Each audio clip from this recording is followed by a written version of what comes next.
लगातार ये मंच आपको उन लोगों से मिलवा रहा है, परिचय करवा रहा है, उनके किस तरीके से सफ़र रहा है उसके बारे में बता रहा है, जिन्होंने अपने दम पर एक मुकाम हासिल किया है और जो लोगों के को प्रेरित करते हैं, जो कि लोगों को आगे बढ़ने की प्रेरणा देते हैं, इसी कड़ी को थोड़ा और आगे बढ़ाते हैं। एक और बेहद खास पैनल हमारे साथ मौजूद है, परिचय करवा दें।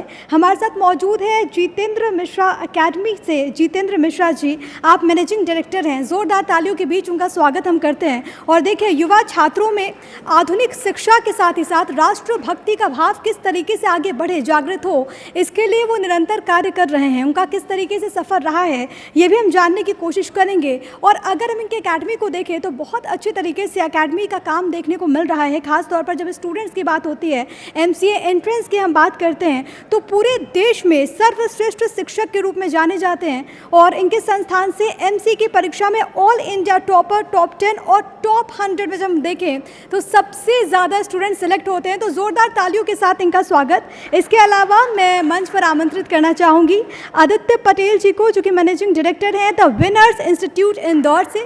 तो जैसा कि नाम से ही जाहिर है कि ये विनर्स को बनाते हैं और किस तरीके से इनका सफ़र रहा है, कड़ी मेहनत के लिए जाने जाते हैं, समर्पण से सफलता की हर इनोवेशन को इन्होंने हल किया है। तो किस तरीके से इनका सफ़र रहा वो हम जानने की कोशिश करेंगे। इसके अलावा हमारे साथ मौजूद हैं राहुल पांडे जी, जो कि मैनेजिंग डायरेक्टर हैं Aksa international air hostess training institute से। तो मैं आपको भी मंच पर इनवाइट करना चाहती हूँ। और देखिए, देश का मात्र ऐसा इंस्टीट्यूट है जहाँ पर 70% प्रैक्टिकल और 30% थ्योरी के साथ ही भविष्य को किस तरीके से तराशा जाए इसके लिए कार्य कर रहे हैं। और ये पूरा पैनल बहुत ज़्यादा खास है क्योंकि ना केवल ये खुद एक मुकाम पर पहुँचे हैं, जबकि तमाम जो लोग हैं वो इनकी तरह बने, वो भी अपने अपने सेक्टर्स में आगे बढ़े, ये इनकी कोशिश होती है। और एक बार फिर से आप सभी की ज़ोरदार तालियों के बीच मैं इनवाइट करना चाहूँगी हमारे होस्ट शैलेश जी को इस मंच के संचालन के लिए। तो ज़ोरदार तालियाँ, क्योंकि अपने जिस अंदाज़ के लिए शैलेश जी जाने जाते हैं, उसी अंदाज़ के तहत आज कई विषयों पर बात हो रही है।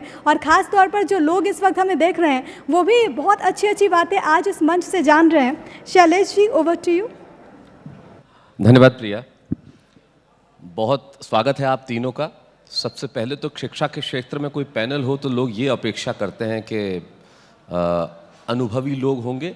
अनुभवी का अर्थ हमारे देश में अक्सर सफ़ेद बालों से लगाया जाता है, उम्र दराज लोगों से लगाया जाता है।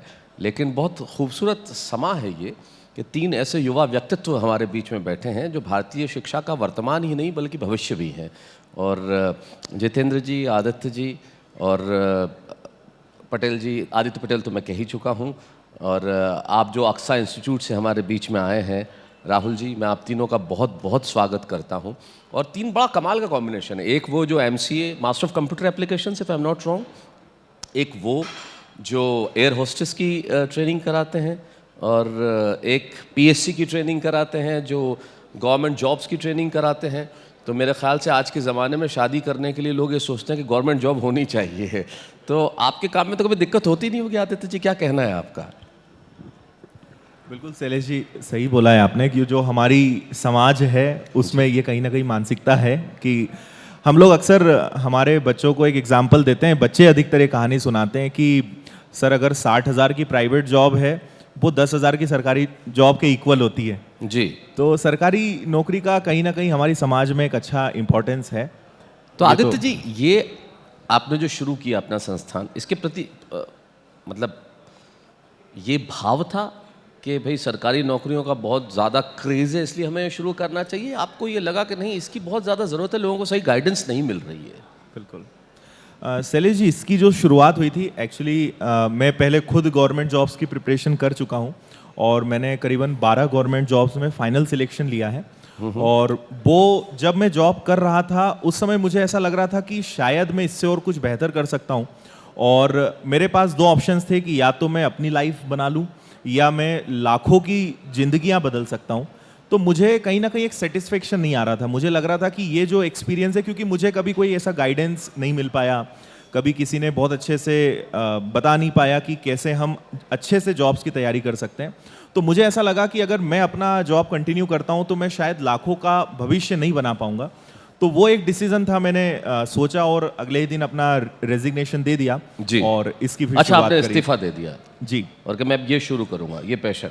बिल्कुल क्या बात है, पैशन जितेंद्र जी आपका भी बड़ा कमाल का है कि आप MCA के लिए लोगों को तैयारी कराते हैं, और मेरे ख्याल से ये कॉम्बिनेशन मैंने पहली बार सुना है व्यक्तिगत तौर पे। मैं खुद भी थोड़ा सा इंट्रीग्ड था ये जानने के लिए कि आप गुरुकुल पद्धति से इसे कर रहे हैं। अब विस्तार से बताएंगे थोड़ा? जी, शिक्षा में आने का मेरा उद्देश्य ये था। पहले मैं तो आर्मी परिवार से बिलोंग करता हूँ जी। मेरे पिता आर्मी में थे, और आप एक उद्देश्य सैनिक परिवार से हैं, ये मैं सैनिक जानता हूँ। परिवार से थे, जी। और सेना में जाना था, डिफेंस में जाना था। और मुझे बचपन में स्वयं ऐसा लगता था कि शिक्षक कमज़ोर होता है। जैसे हम सरस्वती स्कूल में पढ़ा तो मुझे ऐसा लगता था शिक्षक कमज़ोर होता, तो मुझे कमज़ोर नहीं बनना, मुझे डिफेंस में जाना, आर्मी में जाना। लेकिन मैं जब आचार्य चाणक्य को पढ़ा, जिन्होंने जो तक्षशिला के स्नातक थे आचार्य चाणक्य, और जब अलेक्जेंडर हमारे देश में आक्रमणकारी अलेक्जेंडर आता है आक्रांता हमारे देश में कब्जा करने के लिए, आचार्य चाणक्य ने सारे राजा रजवाड़ों के द्वार खटखटाए जी। और अलेक्जेंडर के सामने सारे राजा रजवाड़ों ने अपने मस्तक समर्पित कर दिए। तो वहाँ एक शिक्षक का स्वर बुलंद होना उसके खिलाफ, ये मुझे बड़ा अद्भुत एक शिक्षक का व्यक्तित्व लगा। और वो जब धनानंद का द्वार उन्होंने खटखटाया और धनानंद ने बोला, उन्होंने मदद नहीं की और उन्होंने तिरस्कार करा, तो एक गडेरिया को, जो भेड़ चरा वाले गडेरिया है, उसको लेके, जिनका नाम चंद्रगुप्त था, उनको लेके मगध के सम्राट उन्होंने बनाया और अलेक्जेंडर के खिलाफ खड़ा किया। तो फिर मैंने जब गुरु वशिष्ठ को पढ़ा, जो एक नर को नारायण उन्होंने बनाया, तो मुझे लगा कि 2 हाथ से माँ भारती की मैं कितनी सेवा करूँगा, तो मैं अपने 1000 हाथ पैदा करूँ। और मैंने ऐसा गुरुकुल निर्माण करा जो पूरे राष्ट्र को समर्पित है, आज देश को समर्पित है। तो मेरे यहाँ पूरे गुरुकुल शिक्षा पद्धति में बच्चे सुबह आते हैं, योगदान प्राणायाम के बाद पहले माँ भारती की आराधना करते हैं। और मैं विद्यार्थी नहीं, मैं सैनिक तैयार कर रहा हूँ कि सरहद में चारों ओर मेरे सैनिक तो तैनात है, मेरे माँ भारती के लाल। लेकिन देश को आज अंदर की ज़रूरत है, ताकि देश विरोधी जो गतिविधियाँ में, बहुत सारी गतिविधियाँ हो रही हैं जिन्होंने नारे लग रहे हैं देश विरोधी, तो ऐसी स्थितियाँ ना आएँ। तो आज, और मैंने तकनीकी क्षेत्र इसलिए चुना ताकि बच्चे वहाँ जाके तकनीकी क्षेत्र में, क्योंकि आचार्य चाणक्य का जो सपना था कि खंड खंड जनपदों में बटा भारत था, भारत को एक करना। स्वामी विवेकानंद का सपना था कि भारत को विश्व गुरु पद पर स्थापित करना। तो विश्व गुरु भारत तब तक नहीं बन पाएगा, दुनिया की कोई सरकार है, कोई दुनिया की कोई ताकत जब तक रेवोल्यूशन नहीं ला सकती। भगवान राम, भगवान श्री कृष्ण आए, भगवान श्री राम आए, उनके बाद श्री कृष्ण को आना पड़ा, कुछ बुराइयाँ तो रह गई थी। श्री कृष्ण के बाद धरती में कितने भी अवतार हो रहे हैं, लेकिन जब तक शिक्षा में गुणवत्ता नहीं आएगी, रेवोल्यूशन नहीं आएगा। और रेवोल्यूशन सिर्फ मातृभूमि के प्रति प्रेम से ही आएगा।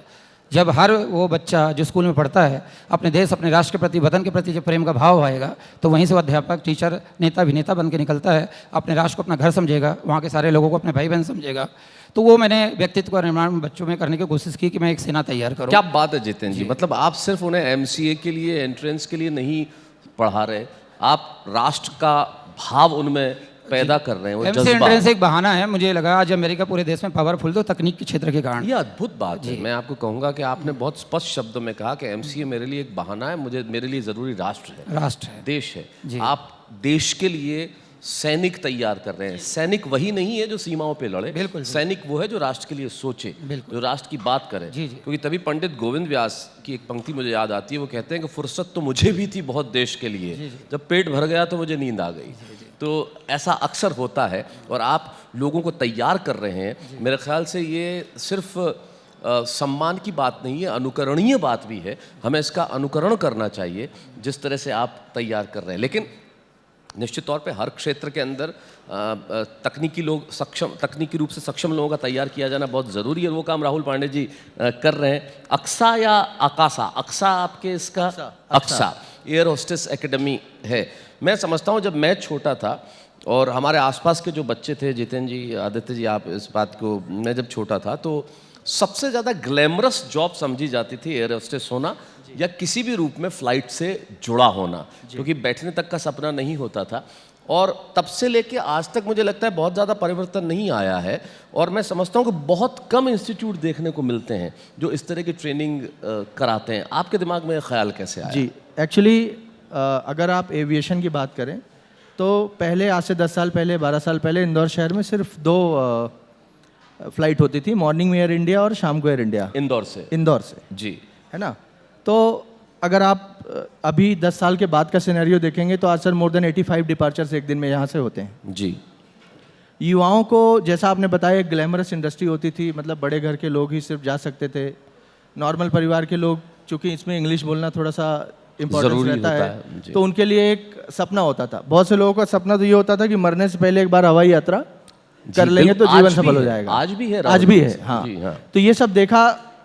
अगर एविएशन इंडस्ट्री इन 5 सालों में आप ग्रोथ देखोगे तो बहुत तेज़ी से है। पूरे हिंदुस्तान का सबसे ज़्यादा तेज़ी से बढ़ने वाला सेक्टर है और बच्चों को जस्ट आफ्टर 12th के बाद एक अच्छा करियर मिलता है, जिससे वो, देखिए हम सबको पता है हमारे हिंदुस्तान की सबसे बड़ी समस्या बेरोज़गारी है। जी। बेरोज़गारी क्यों है? शिक्षित सारे लोग हैं, सारे लोग कहते हैं कि भाई बेरोज़गार वो होता है जो पढ़ने लिखने के बाद भी किसी को उसके हिसाब से नौकरी न मिले। हमारी जो शिक्षा पद्धति आज तक की देखी होगी आपने सर, मैं ज़्यादा नहीं नहीं जानता। टोकना चाहूँगा यहाँ हाँ। पे। मुझे लगता है हम लोगों ने शब्दों के अर्थ बहुत गलत ले लिए हैं। जी। हमारे लोग अक्सर ऐसा समझते हैं कि जिसे सरकारी नौकरी नहीं मिली वो बेरोजगार है, पर ऐसा नहीं है। रोजगार तो सबके पास होता ही है। हाँ जी। दुनिया में सर डिग्री, मुझे लगता है डिग्री की वजह से दुनिया में किसी को जॉब नहीं मिलती। जॉब काबिलियत की वजह से मिलती है। क्या और बात अक्सा है, skills की वजह इंटरनेशनल से। Skill, Aksa international skill professionalism पे फोकस करता है। हमारा उद्देश्य हर उस बच्चे को स्किल्ड बनाना है इंस्टेड ऑफ डिग्री। वो डिग्री करें बट डिग्री के साथ साथ नौकरी भी मतलब काबिल भी बने, क्योंकि दुनिया हम जितनी भी चीज़ें यहाँ यूज़ कर रहे हैं ये प्रैक्टिकल की वजह से हैं। जी राहुल जी, ये शुरुआत आपने एयर होस्टेस एकेडमी से ही की थी या आपने पहले कुछ और सोचा और फिर आपने सोचा कि मैं ये करूँ? नहीं सर, मैं actually I wanted to be an army officer. अच्छा। मेरे सारे मतलब मैक्सिमम हमारे पास दो ऐसे लोग हैं जो मूलतः भाव से तो सैनिक ही है। जी जी। और मैं समझता हूँ आदित्य भी मूल भाव से तो सैनिक ही है। जी। तो मैंने एसएसबी कई बार दी और 2-3 बार मेरे जितने भी दोस्त थे वो सारे सेलेक्ट हो गए, बट कहीं ना कहीं मेरे दोस्तों ने ये बोला, स्टाफ सिलेक्शन बोर्ड यही हाँ है? एसएसबी में। जी। तो उन्होंने बोला कि तू किसी और चीज़ के लिए बना है। जी। तो फिर मैंने सोचा कि जो सेक्टर बड़े हैं, जो सबसे तेज़ी से ग्रोइंग हो रहे हैं, हम 4 इंडस्ट्रीज में एक्चुअली ट्रेनिंग देते हैं, जिसमें एविएशन है, होटल मैनेजमेंट है, ट्रैवल एंड टूरिज्म मैनेजमेंट है और कॉर्पोरेट कम्युनिकेशन है। इन 4 क्षेत्रों में दे रहे हैं। ये सबसे ज़्यादा तेज़ी से बढ़ रहे हैं हिंदुस्तान में। आप देखोगे हर जगह एयरपोर्ट की आपको सुनाई देता है कि यहाँ इतने नए एयरपोर्ट आ रहे हैं। आने वाले मुझे लगता है 2-4-5 सालों में हर जगह छोटे छोटे मतलब Tier 1 Tier 2 सिटीज़ में भी एयरपोर्ट्स हैं। जी। जब एयरपोर्ट्स खुलेंगे, लोग वहाँ पे स्किल्ड प्रोफेशनलिज्म की उनको ज़रूरत पड़ेगी। तो उसकी वजह से अक्सा का मैंने शुरुआत की 2014 में। जी। कितने स्टूडेंट्स के साथ शुरुआत हुई थी आपकी? सर 2014 में मेरे सिर्फ 7 स्टूडेंट थे। जी। 1 साल सिर्फ 7 बच्चों से हमने किया। पूरा But, 1 साल आपने 7 बच्चों से चलाया? हाँ 7 बच्चों से चलाया। तब कभी निराशा नहीं हुई कि शायद मैं ठीक नहीं कर रहा हूँ? सर विवेकानंद जी का मैं उपासक हूँ। उनका हमेशा कहना है संघर्ष जितना बड़ा होगा जीत उतनी शानदार होगी। अब कितने स्टूडेंट्स हैं? अभी मोर देन 500 समथिंग होंगे। तो 7 से लेके 500 तक आपकी जो दौड़ है निश्चित तौर पे ये आपके परिश्रम का फल है। हम आते हैं आदित्य जी की ओर। आदित्य, इन दिनों ऑनलाइन शिक्षा का बड़ा जोर है और मैं समझता हूँ आप भी बहुत ऑनलाइन काम बच्चों को करा रहे हैं। जी। क्या मूल भाव है इसके पीछे? क्या ये वक्त की ज़रूरत है या बिजनेस एक्सपेंशन है? जी देखिए, मुझे ऐसा लगता है, ऐसा नहीं कि हम कोरोना के कारण ऑनलाइन एजुकेशन को प्रमोट कर रहे हैं या उस कारण हम इसमें आए हैं। हमेशा से गवर्नमेंट जॉब छोड़ के और इंस्टीट्यूट खड़ा करने के पीछे एक ही उद्देश्य था कि बहुत सारे बच्चों को प्रिपेयर करना गवर्नमेंट जॉब्स के लिए, उन्हें सिलेक्शंस दिलाना और एक अफोर्डेबल एजुकेशन बनाना। और मुझे ऐसा लगता है कि टेक्नोलॉजी के साथ ये बहुत हद तक पॉसिबल है। आज हम लोग, आप विश्वास नहीं करेंगे, हम 500 रुपए से लेकर मतलब 1000-2000 रुपए में वो सारी सुविधाएं देते हैं जो बच्चा बड़े शहर में जाकर और ऑफलाइन क्लासेस में लेता है। नो डाउट हमारे ऑफलाइन सेंटर्स भी हैं, बट हम वही सारी फैसिलिटीज़ टेक्नोलॉजी के कारण बहुत अफोर्डेबल बना चुके हैं।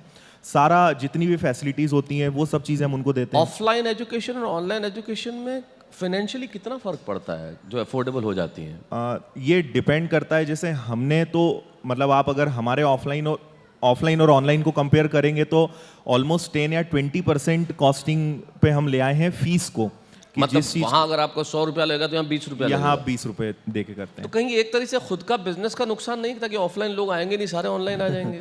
देखिए बिल्कुल ऐसा कह सकते हैं और ऐसा होता भी है।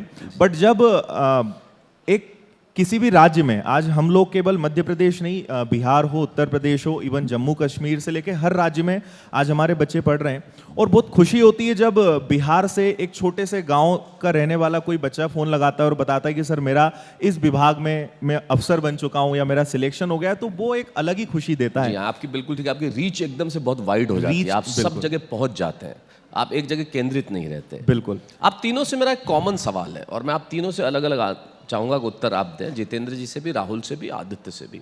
सवाल ये है, आप तीनों शिक्षा के क्षेत्र में हैं, एयर होस्टेस एकेडमी है, आप MCA की बात करते हैं, आप सरकारी नौकरियों की बात करते हैं। जीवन में वो क्षण आपको कब ऐसा, क्योंकि एक ने एसएसबी का एग्ज़ाम दिया, एक ने सरकारी नौकरी छोड़ी, एक सैनिक परिवार से जाना चाहते थे, लेकिन मतलब जो मूल काम करना चाहते थे उससे अलग हटके आप शिक्षा के क्षेत्र में आए। मेरा सवाल सबसे ये है, कोई ऐसा क्षण जब आपको लगा हो कि हमने ये काम शुरू करके बिल्कुल ठीक किया और आपको वो हैप्पीनेस, वो खुशी, वो संतुष्टि महसूस हुई हो कि ये हमने बिल्कुल अच्छा किया? जितेंद्र, आपसे चाहूँगा मैं इसका।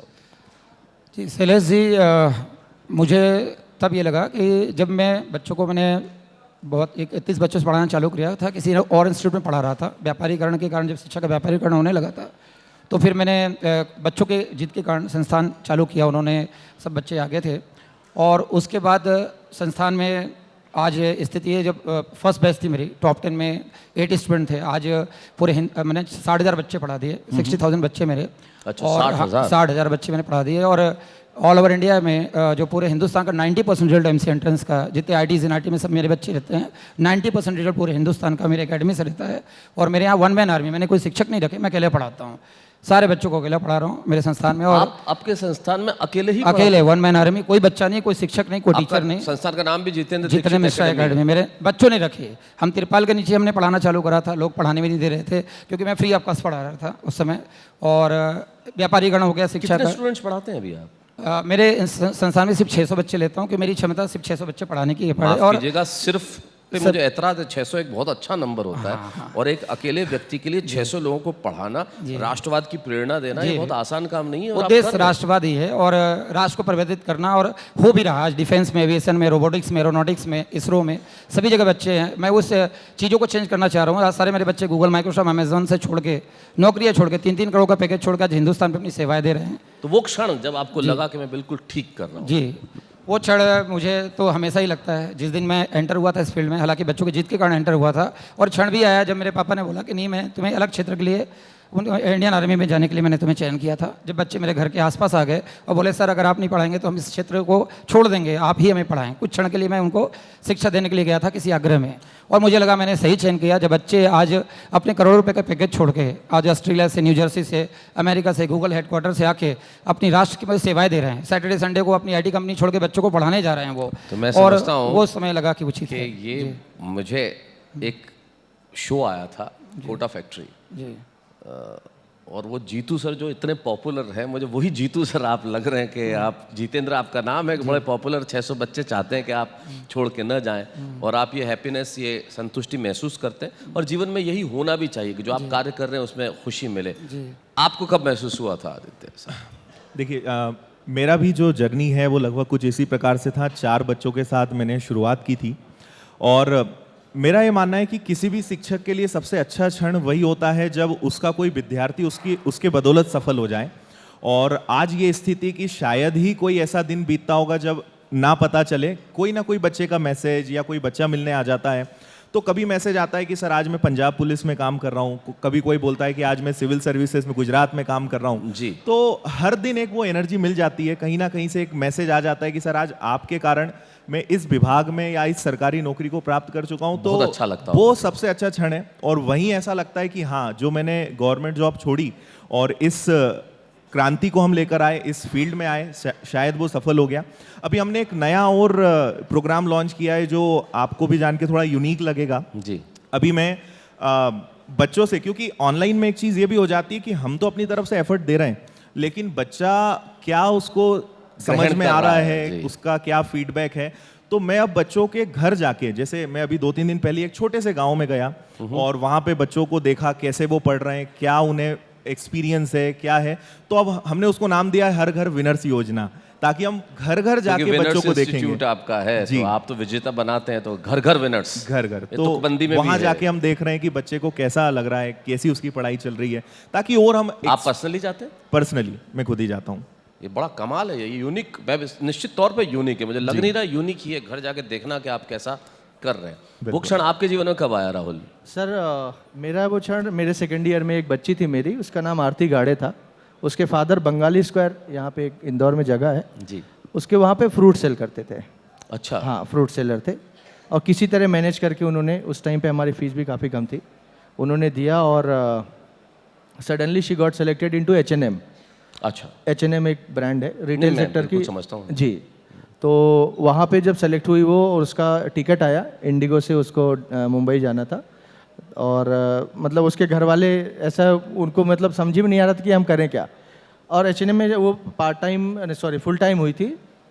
उसके पापा का 10 लाख रुपए का मेडिकल इंश्योरेंस, उसकी मम्मी का 10 लाख रुपए का मेडिकल इंश्योरेंस और उसका 10 लाख का मेडिकल इंश्योरेंस वो मिला। और वो जब टिकट लेकर हमारे पास आए तो मतलब मेरे को ऐसा लगा नहीं यार, मैं शायद मैं सही जगह हूँ। और उसने मेरे को मोटिवेट किया। फिर उसके बाद इससे बहुत सारे बच्चे, एक फादर जिसके ठेला चलाते थे, वैष्णवी नाम है, हमने उसको फ्री में पढ़ाया। She also working with H&M। और ऐसे मतलब जो बच्चे गरीब परिवार से हों, छोटे तबके के हों, या अपर मिडिल क्लास या एलीट क्लास के, जब बच्चे कहीं सेलेक्ट होते हैं तो कोई भी हो, एक शिक्षक के रूप में, शिक्षक मुझे लगता है इसमें सब लोग एग्री करेंगे, दुनिया में शिक्षक ही एक ऐसा प्रोफेशन है जो हमेशा हार के खुश होता है। जब आपका बच्चा IAS बनता है, आपका बच्चा एक बड़े पैकेजेस के साथ जाता है, हो सकता है आप उतना ना कर रहे हो, तो आपको बहुत की मतलब हमेशा हार कर खुश होने वाला शिक्षक ही है। तो मुझे उस समय बहुत ज़्यादा एक ऐसा लगा कि नहीं यार, मेरे को लगता है मैं सही काम कर रहा हूँ देश के हमारे पास युवाओं के आखिरी लिए। 1 मिनट बचा है। कभी ऐसा हुआ कि आप फ्लाइट में जा रहे हो और कोई मास्क लगा के एयर होस्टेस आई और बोले सर मैं आपके इंस्टीट्यूट में पढ़ी हूँ? सर 2-3 बार ऐसा हुआ है। इंदौर एयरपोर्ट पे हर तीसरा बच्चा अक्सा इंटरनेशनल का है।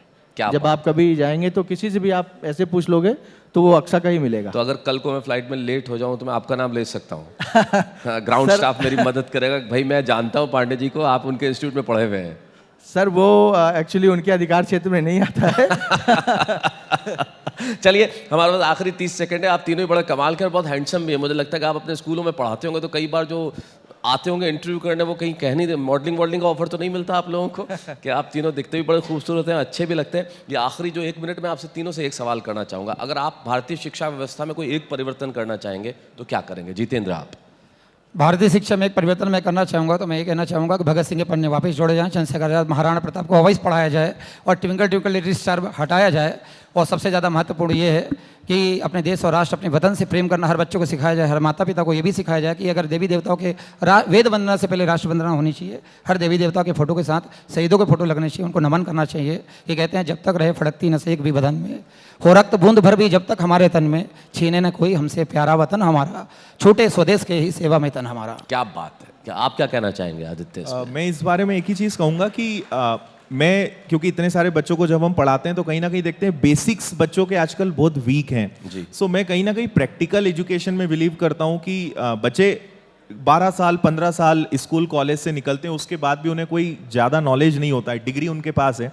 तो मैं कहीं ना कहीं चाहता हूँ कि प्रैक्टिकल नॉलेज उनकी तरफ बढ़े, बिल्कुल, ताकि बेसिक्स मजबूत हो। बहुत सारे ऐसे इंसिडेंट आते हैं जब हमें हंसी आती है कि यार 15 साल तुम पढ़ने के बाद ये चीज़ भी नहीं सीखे हो। तो मेरा तो फोकस रहता है कि हमेशा बेसिक्स पे हम ज़्यादा काम करें। राहुल आप क्या कहना चाहेंगे? मैं ऑलरेडी ये 7:3 का रेशियो, 70% बच्चों की प्रैक्टिकल ट्रेनिंग, 30% थियरी। कल ही वर्ल्ड की पहली एक्टिविटी की है हमने, हम Guinness book of world record में भी जा रहे हैं। मेरे बच्चों की अब जितनी बैच लॉन्च होगी वो पूरी फ्लाइट में होगी।